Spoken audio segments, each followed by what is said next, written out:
हाँ तो दोस्तों, आप लोग कैसे हो? आई होप आप लोग बहुत अच्छे होंगे। आज हम लोग जो है कि क्वेश्चन नंबर 2 पढ़ेंगे। क्वेश्चन नंबर 2 है, शिक्षा का शाब्दिक अर्थ स्पष्ट करते हुए इसके संकुचित, व्यापक एवं वास्तविक अर्थ को स्पष्ट कीजिए। ठीक है, तो ये जो 2 नंबर क्वेश्चन है, क्वेश्चन नंबर 2 है, इसके अंदर भी 4 क्वेश्चन शॉर्ट्स आ जाते हैं। पहला क्वेश्चन है कि शिक्षा के शाब्दिक अर्थ को समझाइए। दूसरा है शिक्षा के संकुचित, व्यापक एवं वास्तविक अर्थ स्पष्ट कीजिए। और तीसरा है शिक्षा के विस्तृत अर्थ से आप क्या समझते हैं, संक्षेप में लिखिए। ये क्वेश्चन कानपुर में 2016 में आया हुआ क्वेश्चन है। और शिक्षा जीवन पर्यंत चलने वाली प्रक्रिया है, इस कथन के संबंध में अपने विचार दीजिए। ये क्वेश्चन कानपुर में 2018 में आया हुआ है। ठीक है, तो अब हम इसके बारे में आगे अच्छे से पढ़ेंगे, व्यापक तरीके से समझेंगे कि क्या है और क्या कह रहा है ये क्वेश्चन और इसका जवाब क्या होगा। ठीक है, शिक्षा का शाब्दिक अर्थ मतलब कि शिक्षा का मतलब कि हम शब्दों के रूप में इसको किस तरह से समझ सकते हैं। तो शिक्षा अपने आप में एक विस्तृत शब्द है जिसके माध्यम से कोई भी मनुष्य, विशेषकर शिशु, अपने आंतरिक भावनाओं को प्रकट कर सकता है। शिक्षा का अंग्रेजी पर्यायवाची शब्द एजुकेशन होता है। इस अंग्रेजी भाषा के शब्द की उत्पत्ति लैटिन भाषा के 3 शब्दों से हुई है, एडुकेटम, एड्यूसियर व एडुकेयर। ठीक है, ये 3 शब्द जो लैटिन भाषा के शब्द हैं, ये 3 शब्द से जो है कि एजुकेशन शब्द की उत्पत्ति हुई है। मतलब कि शिक्षा जो है अपने आप में एक व्यापक और विस्तृत शब्द है, मतलब बहुत बड़ा शब्द है, क्योंकि शिक्षा के बिना हम किसी भी काम को, किसी भी एजुकेशन को प्राप्त नहीं कर पाएंगे। ठीक है, बच्चे का जन्म होते ही माँ बाप, भाई बहन जो भी उनके बड़े होते हैं, वो उसको जो है कि ABCD और बड़े का आदर करना, ये वो करना, मतलब घर से ही शिक्षा देना बच्चों को शुरू कर देते हैं। और फिर मेन उसकी जो शिक्षा शुरू होती है वो कहाँ से होती है, स्कूल से शुरू होती है। ठीक है, तो ये जो है कि शिक्षा हमारे जीवन में बहुत ही महत्वपूर्ण और इम्पोर्टेंट भाग है शिक्षा का। ठीक है, तो ये जो है कि शिक्षा, एजुकेशन जो है कि वो अंग्रेजी के पर्यायवाची शब्द एजुकेशन शब्द से मिला हुआ है और ये लैटिन भाषा के 3 शब्दों से मिला है, जिसको कि ये 3 शब्द हैं, एडुकेटम, एडुसियर और एडुकेयर। ठीक है, एडुकेटम शब्द की उत्पत्ति 2 शब्दों ई तथा डुको के योग से हुई है। इसका अर्थ होता है, इसका अर्थ क्या होता है, ये जो एडुकेटम है, एडुकेटम है, ठीक है, इसकी जो है कि इन शब्दों की उत्पत्ति, इस शब्द की उत्पत्ति, एडुकेटम शब्द की उत्पत्ति 2 शब्दों से हुई है, ई तथा डुको। इस दोनों को मिला कर करके इसका शब्द बना है। और इसका अर्थ क्या होता है, ये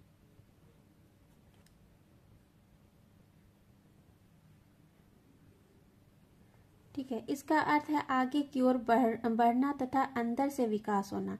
मतलब जब हम शिक्षा प्राप्त कर लेते हैं तो हम स्टेप बाय स्टेप आगे बढ़ते जाते हैं और हमारा विकास अंदर से होना शुरू हो जाता है। ठीक है, इस अर्थ में हम इस अर्थ को हम इस परिप्रेक्ष्य में ले सकते हैं कि जन्म के समय शिशु में जन्मजात प्रवृत्तियां होती है तथा कुछ समय पश्चात जब वह अपने आसपास के वातावरण के संपर्क में आता है, उस शिशु के अंदर छिपी हुई शक्तियां विकसित होना प्रारंभ कर देती है।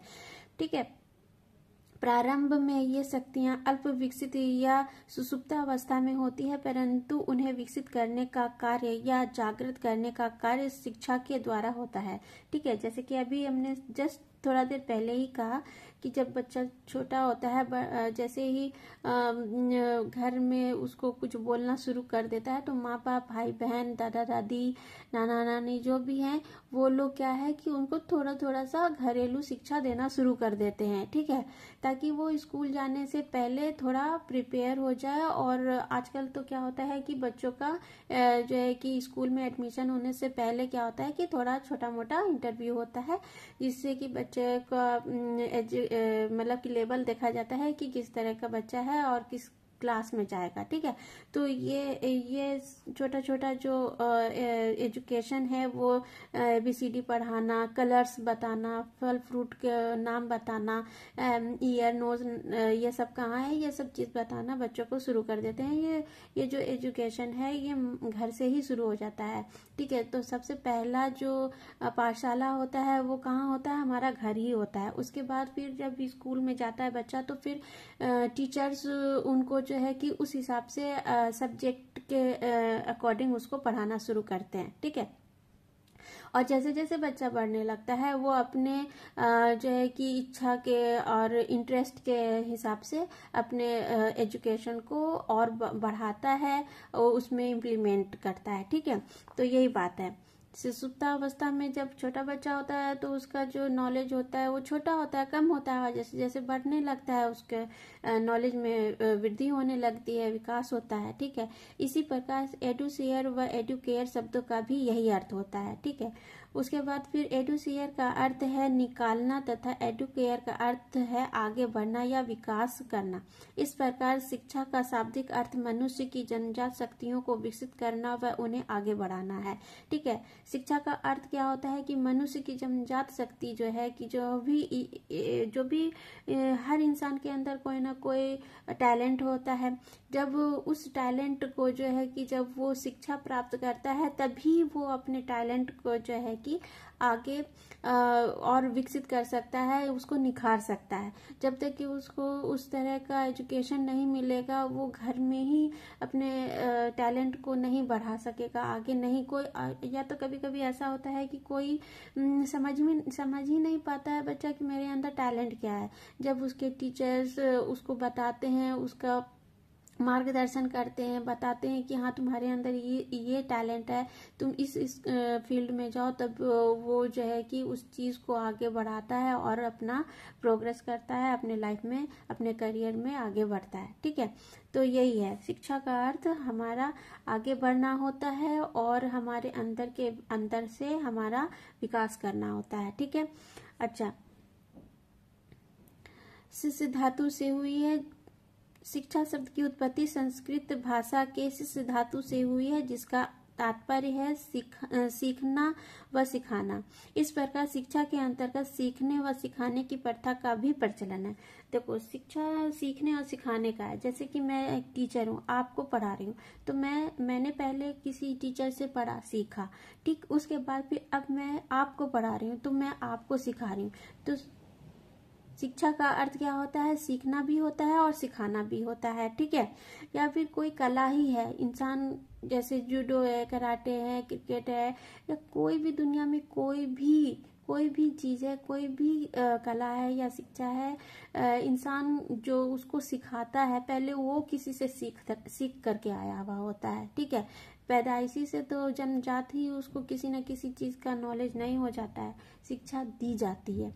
ठीक है, तो और इसी से वो अपनी कलाओं को, अपने अंदर के जो भी टैलेंट है, गुण है, स्किल्स है, उसको समझ सकता है। ठीक है, इस संबंध में प्रोफेसर G.H. थॉमसन ने कहा है कि शिक्षा एक विशेष प्रकार का वातावरण है जिसका प्रभाव बालक के चिंतन, दृष्टिकोण व व्यवहार करने की आदतों पर अस्थायी रूप से परिवर्तन के लिए डाला जाता है। ठीक है, मतलब कि उन्होंने जो प्रोफेसर G.H. थॉमसन ने कहा है कि शिक्षा एक विशेष प्रकार का वातावरण है। मतलब कि स्कूल में आने के बाद जब बच्चा दूसरे बच्चों से मिलता है उससे भी बच्चे के अंदर का नॉलेज बढ़ता है। ठीक है, बात करने का तरीका, ढंग, उठने बैठने का, खाने पीने का, लोगों बच्चों के साथ हर तरह के बच्चे मिलते हैं एक दूसरे से, टीचर्स से मिलते हैं, उनका किस तरह से हमको इज्जत, रिस्पेक्ट करना चाहिए, आदर सम्मान करना चाहिए, ये सब कुछ भी एक वातावरण के अकॉर्डिंग सीखा जाता है और वो वातावरण एजुकेशन का होता है, शिक्षा का होता है। ठीक है, अब शिक्षा का जो है कि ठीक है, अब शिक्षा का संकुचित अर्थ क्या होता है। तो शिक्षा के संकुचित अर्थ से तात्पर्य है कि शिक्षा एक निश्चित स्थान जैसे स्कूल, कॉलेज अथवा विश्वविद्यालय में प्रदान की जाती है। इस प्रकार की शिक्षा निश्चित व्यक्तियों के द्वारा निश्चित व्यक्तियों को दी जाती है। इसका रूप निश्चित पाठ्यक्रम व एक निश्चित समय होता है। इस संपूर्ण शैक्षणिक कार्यवाही में शिक्षा प्रदान करने वाले शिक्षक का स्थान मुख्य तथा शिक्षा प्राप्त करने वाले विद्यार्थियों का स्थान गौण होता है। इस प्रकार की शिक्षा में विद्यार्थियों का सर्वांगीण विकास नहीं हो पाता है। इस प्रकार शिक्षा पद्धति में विद्या प्रदान करने वाले शिक्षक से यह उम्मीद की जाती है कि वह विद्या ग्रहण करने वाले विद्यार्थी के संपूर्ण व्यक्तित्व को प्रभावित करे तथा उनका सर्वांगीण विकास हो, परंतु आज के परिप्रेक्ष्य में यह कम ही देखने को प्राप्त होता है कि केवल विद्यालय की शिक्षा प्राप्त करके किसी शिक्षा ग्रहण करने वाले छात्र के संपूर्ण व्यक्तित्व का विकास हो। ठीक है, मतलब इनका कहना है कि जो संकुचित अर्थ में कहा गया कि शिक्षा प्राप्त करने का स्थान कहाँ होता है, स्कूल में, कॉलेज में, यूनिवर्सिटीज में होता है। ठीक है, और शिक्षा जो है कि जो उस स्कूल में जितने भी टीचर्स हैं और जितने भी सिलेक्टेड टीचर और सिलेक्टेड स्टूडेंट होते हैं उन्हीं के बीच में शिक्षा प्रदान की जाती है। ये एक संकुचित अर्थ में लिया गया है इसको। ठीक है, और लेकिन क्या है, शिक्षा इतना छोटा कम नहीं होता है। शिक्षा क्या है, बहुत व्यापक है। जब स्कूल, कॉलेज और यूनिवर्सिटीज की पढ़ाई खत्म हो जाती है तो और फिर हम कहाँ से सीखते हैं, हम अपने आसपास के वातावरण से सीखते हैं, अपनी सोसाइटी से सीखते हैं, अपने स्कूल, अपने ऑफिस से सीखते हैं, अपने कोलीग से सीखते हैं। तो मतलब कि हमारा शिक्षा ग्रहण करने का जो मतलब कि स्थान है वो बहुत व्यापक है। संकुचित अर्थ में सिर्फ ये देखा गया है कि स्कूल, कॉलेज और यूनिवर्सिटीज में जितने भी टीचर्स और प्रोफेसर्स होते हैं और सिलेक्टेड स्टूडेंट होते हैं उन्हीं के अंदर ये जो शिक्षा का कार्यक्रम होता है वो एक निश्चित समय अंतराल में ही प्रदान किया जाता है। ठीक है, और ये शिक्षा प्रदान किया जाता है, लेकिन और इससे जो है कि जो टीचर्स होते हैं वो अपने जो स्टूडेंट है उनका कार्य ये होता है कि अपने बच्चों का जो है कि वो क्या टैलेंट है उसके अंदर की पर्सनैलिटी को डेवलप करना, उनको सही मार्गदर्शन देना, उनको सही एजुकेशन प्राप्त करना, सही समय पर उनकी सारे का जो भी सिलेबस है उनको पूरा करना, ये जो है कि टीचर का कार्य होता है। ठीक है, अब आगे क्या है कि इस क्रम में प्रोफेसर त्रेवर ने कहा है, शिक्षा एक प्रक्रिया है जिसमें तथा जिसके द्वारा बालक के ज्ञान, चरित्र व व्यवहार को एक विशेष सांचे में ढाला जा सकता है। मतलब कि प्रोफेसर त्रेवर का कहना है कि शिक्षा क्या है, एक प्रोसेस है, और वो प्रोसेस क्या होता है कि जिसमें तथा जिसके द्वारा बालक के ज्ञान, चरित्र तथा व्यवहार को एक विशेष सांचे में ढाला जाता है। ये सब जो परिभाषाएं हैं आपको याद करना होगा। ठीक है, और G.H. थॉमसन क्या कह रहे हैं कि शिक्षा एक विशेष प्रकार का वातावरण है जिसका प्रभाव बालक के चिंतन, दृष्टिकोण तथा व्यवहार करने की आदतों पर अस्थायी रूप से परिवर्तन के लिए डाला जाता है। क्या होता है, बच्चे क्या करते हैं कि जब पढ़ाई कर रहे होते हैं, हर बच्चा हर तरह का होता है, उसका दृष्टिकोण, उसके सोचने का, उसके पढ़ाई को समझने का भी दृष्टिकोण अलग अलग होता है। ठीक है, तो वो जो है कि उस आदत को, उस दृष्टिकोण को समझने और अस्थायी रूप से परिवर्तन करने के लिए जो भी शिक्षा का वातावरण होता है वो प्रभावित होता है। ठीक है, डॉक्टर राधाकृष्णन के अनुसार छात्रों के जीविका उपार्जन में सहायता देना शिक्षा का कार्य है। सही बात है कि डॉक्टर राधाकृष्णन उन्होंने कहा कि जो छात्रों को जीविका उपार्जन के लिए, मतलब कि अपने अपने पढ़ाई के बाद हर कोई अपने अपने जो है कि जॉब के लिए, अपने करियर को बनाने के लिए, जीविका किस तरह से वो अपना कमाई का रास्ता निकालेगा, या कोई बिजनेस करता है या कोई जॉब करता है, तो वो क्या है, शिक्षा हम क्यों ग्रहण करते हैं? ताकि हम कुछ पैसे कमा सकें, अपने अपने और अपने परिवार का लालन पालन कर सकें, ठीक है, जीविका पार्जन कर सकें, ठीक है। ये राधा कृष्णन का कहना है। रविंद्रनाथ टैगोर का क्या कहना है? तो रविंद्रनाथ टैगोर के अनुसार शिक्षा का अर्थ मस्तिष्क को इस योग्य बनाता है कि वह सत्य की खोज करके उस तथ्य को अपना बनाते हुए व्यस्त कर दे। मतलब कि रविंद्रनाथ टैगोर का कहना है कि मस्तिष्क को इस योग्य बनाए, मतलब कि शिक्षा इस तरह का ग्रहण करे कि क्या सत्य है, क्या असत्य है, क्या सही है, क्या गलत है, इसके बारे में बच्चे जान सकें। कोई चीज़ सुन कर करके बस उसी बात को सच नहीं समझना चाहिए। वो खुद अपना दिमाग लगाए कि जो भी कहा जा रहा है, जो भी आसपास के वातावरण से सुना जा रहा है, वो सही है या नहीं है, इस बारे में अपना तर्क रखे, अपना सोच विचार करे, तब वही शिक्षा है, ठीक है। वल्क्य के अनुसार शिक्षा मनुष्य को सदचरित्र बनाने का साधन है, ठीक है। मतलब कि सदचरित्र बनाएगा, अपने चरित्र को अच्छा और सही तरीके से लाइफ में अपने चरित्र को सही बना करके रखना, एक अच्छा इंसान बन करके रहना, अपने चरित्र को साफ सुथरा रखना, ये ही एक शिक्षा है। सब तरह का शिक्षा है। इंसान का पूरा, उस इंसान की पूरी पर्सनैलिटी ही चेंज हो जाती है जब वो इंसान सही एजुकेशन प्राप्त करता है, सही दिशा में प्राप्त करता है, ठीक है। अब है कि ये तो संकुचित अर्थ था, ठीक है। अब व्यापक अर्थ में क्या है शिक्षा?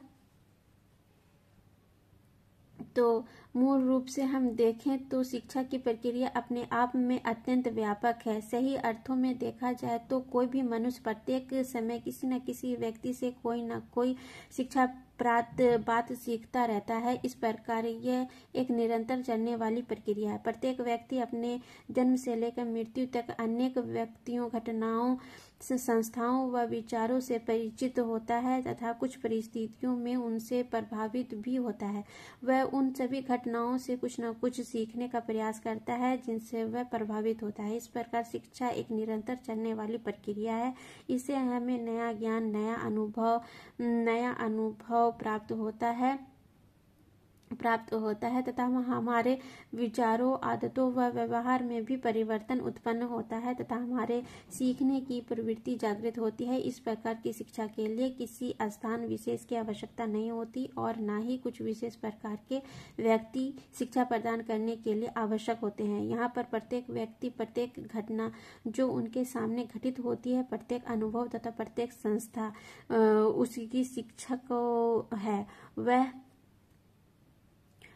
वह क्या है कि वह प्रत्येक से कुछ ना कुछ शिक्षा ग्रहण करता है। इस प्रकार प्रत्येक उसका शिक्षक है तथा शिक्षण की यह प्रक्रिया निरंतर व सतत चलती रहती है। मतलब कहने का यह है, व्यापक अर्थ में है। मतलब कि जब स्कूल, कॉलेज और यूनिवर्सिटी का पढ़ाई खत्म होने के बाद भी हमने कहा था ना कि शिक्षा जो है कि वो जीवन पर्यंत चलने वाली प्रक्रिया है। हम बुढ़ापे तक, जीवन चलने तक, जब तक कि हमारी जिंदगी है, जब तक हमारी सांसें हैं, हम कुछ न कुछ किसी न किसी से हर टाइम हम कुछ ना कुछ सीखते रहते हैं, ठीक है। चाहे वो छोटे से सीखें या बड़े से सीखें या समाज से सीखें या ऑफिस में सीखें या आजकल यूट्यूब है तो इंसान क्या करता है कि कुछ ना कुछ हर लोग क्रेजी है आजकल नया कुछ सीखने के लिए, तो यूट्यूब खोल करके बैठ जाता है, तो यूट्यूब से कुछ ना कुछ सीखता रहता है। मतलब कि शिक्षा जो है कि बहुत बड़ा है, बहुत अत्यंत व्यापक है। इंसान कहीं से भी सीखता है, किसी से भी सीख सकता है, ठीक है। तो और ये जो है कि जीवन प्रयत्न चलती रहती है। इंसान की जो सीखने की कला है ना, वो कभी भी खत्म नहीं होती है। इंसान के अंदर जो जिज्ञासा है कुछ करने की, कुछ बनने की, अपने अंदर के गुण को, टैलेंट को, कभी कभी किसी इंसान में ये हुआ है ज़्यादातर औरतों में क्या है कि पढ़ने का मतलब पुराने ज़माने की औरतें क्या है कि उनके अंदर हस्तकलाएं होती थी, कसीदाकारी ये वो, तो वो क्या करती थी घर पे ही रह कर के दूसरे बच्चों को सिखाती और ये करती थी। तो और अब क्या हो गया है, वो सब कुछ ऑनलाइन हो गया है। अब वो ही चीज़ यूट्यूब पे डाल कर के दूसरे लोगों को बताते हैं, अपने कला का बारे में दूसरे को बताते हैं, जिसको भी जिस चीज़ में इंटरेस्ट होता है, चाहे वो टेक्नोलॉजी का हो, चाहे वो एजुकेशन। अब ऑनलाइन पढ़ाई भी करने लग गए हैं लोग, सब सब्जेक्ट का ऑनलाइन पढ़ाई होता रहता है। जिस चीज़ में बच्चे को इंटरेस्ट है, जो जिस भी सब्जेक्ट में है, उस सब्जेक्ट का जो है कि वो और से अच्छा समझने के लिए ऑनलाइन पढ़ाई करते हैं, समझते हैं। स्कूल कॉलेज के अलावा भी पूरे दुनिया में हर एक चीज से सीखने का मार्गदर्शन होता रहता है। ठीक है, तो ये एक व्यापक शब्द में कहा गया है। ठीक है, इस संबंध में इस संदर्भ में डम्बल के अनुसार शिक्षा के व्यापक अर्थ में वे सभी प्रभाव आ जाते हैं जो व्यक्ति को जन्म से लेकर मृत्यु तक प्रभावित करते हैं। मतलब कि यही उनका भी कहना है कि इसके अंतर्गत वे सभी प्रभाव आ जाते हैं जो जन्म से लेकर मृत्यु तक व्यक्ति को प्रभावित करते हैं। शिक्षा ही एक ऐसा चीज है, सिर्फ किताबी शिक्षा नहीं लोग इंसान ग्रहण करता है, अपने पर्सनैलिटी को, अपने हाव भाव को किस तरह से चेंज करता है। लोग नए सोसाइटी में आकर करके अपना रहन सहन, अपना खान पान, अपने बोलने चालने का तरीका भी चेंज करता है। नए शहर में आता है, गांव से शहर में आया तो शहर के लोग को देख कर करके अपना लाइफ स्टाइल चेंज करता है। ये सब भी क्या है, ये सब भी एक शिक्षा ही है। ठीक है, तो नया गांव का लोग शहर में आकर के नया काम सीखता है, ये सब सीख कर करके अपना एक कारोबार शुरू करता है या किसी के ऑफिस में काम करता है। ये सब भी क्या है, एक शिक्षा है। ठीक है, तो हमेशा चलता रहता है शिक्षा, और हर किसी से, हर जगह, हर वक्त कोई ना कोई किसी न किसी से सीखता होता है। ठीक है, अच्छा, एस मैकेंजी के अनुसार व्यापक अर्थ में शिक्षा एक ऐसी प्रक्रिया है जो जीवन पर्यंत चलती रहती है तथा जीवन के प्रत्येक अनुभव में उसमें वृद्धि होती है। देखिए, आप लोग जो है कि जो परिभाषा याद करेंगे ना, उसमें जो है कि मेन एक चीज व्यापक अर्थ और संकुचित अर्थ में आप अगर अपना दिमाग लगाएं, या हम बोल रहे हैं कि संकुचित अर्थ में जब आप शिक्षा की परिभाषाएं देंगे तो 2-4 लोगों का जो मेन एक छोटा छोटा जो परिभाषा है वो याद कर लें, और बस व्यापक अर्थ और संकुचित अर्थ उसमें जोड़ दें। ठीक है, नहीं कुछ याद रहता है तो बस शिक्षा एक व्यापक अर्थ में ये है हो गया, जिसमें कि सारी दुनिया के लोग कहीं ना कहीं से, किसी न किसी से सीखते रहते हैं। और संकुचित अर्थ में सिर्फ स्कूल कॉलेज और यूनिवर्सिटी में जो है कि टीचर और सिलेक्टेड टीचर होते हैं, सिलेक्टेड स्टूडेंट होते हैं, और उन्हीं के अंदर जो टाइम टेबल फिक्स होता है, बस उसी उतने ही टाइम तक शिक्षा दी जाती है टीचर के द्वारा। ठीक है, और व्यापक अर्थ में क्या होता है कि हम दुनिया भर के लोग से कहीं ना कहीं किसी न किसी चीज में, चाहे वो यूट्यूब हो, चाहे वो समाज से हो, सोसाइटी से हो, यहाँ वहाँ कहीं से भी, दोस्तों से, परिवार से, हर जगह से कुछ ना कुछ सीखते रहते हैं। तो व्यापक अर्थ में इस तरह से हो गया, और संकुचित अर्थ में ये हो गया। बस जो है कि जो राइटर है उनका नाम आपको याद रखना पड़ेगा। मेन बात यही है, व्यापक और संकुचित में अंतर, बस यही है। ठीक है, तो आप इसको अच्छे से तरीके से लिख सकते हैं। आई होप आपको समझ में आया होगा। ठीक है, अब आगे हम क्या पढ़ेंगे कि स्वामी विवेकानंद के अनुसार मनुष्य में अंतर्निहित पूर्णता को अभिव्यक्त करना ही शिक्षा है। मतलब अंतर्निहित, अपने अंदर के पूरी जो भी शक्तियां हैं उसको जो जागृत करना, उसको पूरी तरीके से खोल देना, जान लेना, अंतर्निहित शक्तियों को निखारना ही क्या होता है, एक शिक्षा, ये कहा गया है। ठीक है, शंकराचार्य के अनुसार विद्या विमुक्ता। ठीक है। महात्मा गांधी के अनुसार शिक्षा से मेरा तात्पर्य उस प्रक्रिया से है जो बालक और मनुष्य के शरीर, मन तथा आत्मा का सर्वोत्कृष्ट एवं सर्वांगीण विकास करे। ठीक है, महात्मा गांधी जी ने फर्स्ट क्वेश्चन में भी यही बात कहा था कि बालक का सर्वांगीण विकास उसके आत्मा, शरीर, मन सभी जगह से होता है। सर्वांगीण विकास यही है। ठीक है, अब है कि शिक्षा का वास्तविक अर्थ क्या होता है। तो शिक्षा के संकुचित व व्यापक अर्थों को दृष्टिगत रखें तो हमें शिक्षा के सीमित रूप के ही दर्शन होते हैं। यदि संकुचित अर्थ को देखें तो शिक्षा सीमित तथा परिवर्तन विरोधी होती है तथा व्यापक अर्थ को ध्यान में रखें तो शिक्षा आवश्यकता से अधिक उदार, सार्वभौमिक दृष्टिकोण तथा प्रगतिशील मापदंड उत्पन्न करने में कुछ हद तक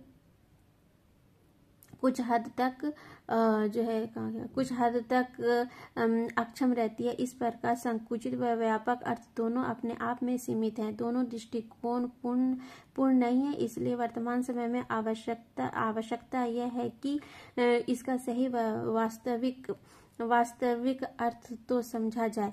कोई एक ऐसा रूप जो दोनों का समन्वय करता हो, जो उदार दृष्टिकोण व प्रगतिशील भावना का विकास करता हो। बालक शिक्षा को एक व्यवस्थित व क्रमबद्ध रूप में भी ग्रहण कर सके तथा अपने अनुभवों को भी शिक्षा के क्षेत्र में समाहित कर सके। इसी प्रकार उनका संपूर्ण विकास होगा। शिक्षा के वास्तविक अर्थ को स्पष्ट करते हुए टी रेमंड ने लिखा है कि शिक्षा उस विकास का नाम है जो शैशव अवस्था से प्रौढ़ अवस्था तक होते ही रहता है। अर्थात शिक्षा वह क्रम है जिसमें मानव अपने को आवश्यकता अनुसार भौतिक, सामाजिक तथा आध्यात्मिक वातावरण के अनुकूल बना लेता है। ठीक है, तो ये कहा गया है। मेन बात यह है कि इसमें अब वास्तविक अर्थ क्या हुआ कि शिक्षा का संकुचित अर्थ और व्यापक अर्थ में कहा गया है कि हम इस तरह से शिक्षा को संकुचित अर्थ में देखें और व्यापक अर्थ में देखें तो शिक्षा जो है कि हम इसको इस प्रकार भी कह सकते हैं कि शिक्षा जो है कि हमारा जीवन पर्यंत चलता भी रहता है और संकुचित अर्थ में भी है और व्यापक अर्थ में भी है। जहाँ हम स्कूल कॉलेज में शिक्षा ग्रहण करते हैं वो भी शिक्षा जरूरी है, क्योंकि वो एक हमको क्या है, एक समय का पाबंद बनाता है। ठीक है, कि इस टाइम में हमको स्कूल पहुंच जाना है और इस टाइम में हमको स्कूल से मेरी छुट्टी हो जाएगी और हमको घर आना है। टाइम टेबल को भी हम जो है कि सही टाइम टेबल के पाबंद हो जाते हैं। तो शिक्षा क्या है, शिक्षा से हमको जो है कि सही टाइम टेबल का भी सही जानकारी मिल जाता है और हम जो है कि सब काम को एक सही टाइम पर पूरा करने का भी कार्य करते हैं। ये संकुचित अर्थ में है, इससे भी हमको फायदा है। और व्यापक अर्थ में है कि पूरी दुनिया में शिक्षा हर जगह है, हर जगह किसी न किसी से इंसान शिक्षा लेता ही रहता है। तो इस तरह से शिक्षा संकुचित और व्यापक दोनों ही है। और इसी में रेमंड ने लिखा है कि शिक्षा उस विकास का नाम है जो शैशवावस्था से यानी कि छोटे बच्चे से लेकर के प्रौढ़ावस्था तक ही शिक्षा जो है कि चलती रहती है। और ये क्रम इंसान अपने भौतिक जीवन, सामाजिक और आध्यात्मिक वातावरण के अनुकूल ही अपने आप को उस तरह से ढालता चला जाता है, बनाता रहता है। ठीक है, रविन्द्रनाथ टैगोर के अनुसार सर्वोच्च शिक्षा वह है जो हमें मात्र सूचनाएं ही नहीं देती अपितु हमारे जीवन और संपूर्ण सृष्टि में तदात्म्य स्थापित करती है। मतलब रविन्द्रनाथ टैगोर का कहना है कि शिक्षा सिर्फ क्या है कि हमको सूचना ही नहीं देता है, सब्जेक्ट से रिलेटेड बात ही नहीं बताता है, बल्कि हमारे जीवन और संपूर्ण दृष्टि से तदात्म्य भी बताता है। मतलब कि हमारा जो सोशल लाइफ है और जो हमारा फिजिकल लाइफ है, जो हमारा जो भी हमारी जो लाइफ है, जो मेन हम शिक्षा, जिस किताबी शिक्षा तो हम अपने लाइफ में उसके अकॉर्डिंग नहीं चलते हैं। हम चलते हैं क्या है, जो हमारा जो व्यक्तित्व है, जो हमारी पर्सनालिटी है, जो हम सोसाइटी से सीखते हैं, जो भी हम शिक्षा पढ़ करके ग्रहण किए, जो हमारे सोसाइटी से हमको प्राप्त हुआ, जो हमें घर से प्राप्त हुआ, जो हमारे आसपास के लोग से प्राप्त हुआ, उन सब के द्वारा द्वारा जो भी हम अपने अंदर के व्यक्तित्व को निखार सकें, बना सकें, एक अच्छा इंसान भी बनना शिक्षा का ही एक रूप है। ठीक है। और अपने आसपास के वातावरण को सही बनाए रखना, समाज के लोगों के साथ मिलजुल करके रहना, उनके सद्भाव करना, ये सब भी शिक्षा का ही एक रूप होता है। तो यही रविंद्रनाथ टैगोर का कहा गया है। और शिक्षा को एक व्यापक और विस्तृत, व्यापक और संकुचित अर्थ का मतलब भी यही है कि संकुचित अर्थ में जो भी हम सीखते हैं वो एक निश्चित स्थान पर, निश्चित समय अंतराल के ही अंदर और निश्चित शिक्षक और विद्यार्थियों के अंदर ही सीखते हैं। और इससे भी फायदा क्या होता है कि इससे फायदा हमें ये होता है कि एक तो हमें जो है कि ज्ञान किस चीज़ का मिलता है, किताबी ज्ञान मिलता है, साथ में सोसाइटी अलग अलग जाति धर्म के लोग रहते हैं तो हम उनके साथ किस तरह से मिलकर करके रहें, किस तरह से हम लोग क्या करते हैं स्कूल में कि अपनी टिफ़िन को शेयर करते हैं, जो भी हमारे दोस्त होते हैं उनके साथ। ठीक है। हमारे जो स्कूल के शिक्षक होते हैं वो हमको हमारे जो है कि सही शिष्टाचार सिखाते हैं। ठीक है। बड़ों का आदर करना सिखाते हैं। ठीक है। और इससे हम सही टाइम टेबल अपना फिक्स करना समझते हैं, जानते हैं। ठीक है। और व्यापक अर्थ में जो है कि हम शिक्षा को पूरी दुनिया से, जब हम अपनी सारे पढ़ाई खत्म कर लेते हैं और हम अपने काम को करना शुरू करते हैं, हम कुछ भी सीख करके जब हम अपना काम शुरू करते हैं तो और भी हम उससे रिलेटेड लोगों से मिलते हैं और उनसे फिर और भी एक्स्ट्रा जानकारी लेते हैं। ठीक है। फिर वो जानकारी जो है कि प्रैक्टिकली होता है हमारा। ठीक है। तो आई होप आपको ये क्वेश्चन समझ में आया होगा। ठीक है। तो आपको ये कैसा लगा आप मुझे कमेंट में ज़रूर बताइएगा। और अपना ख्याल रखिए, बहुत बहुत ख्याल रखिए। Good night.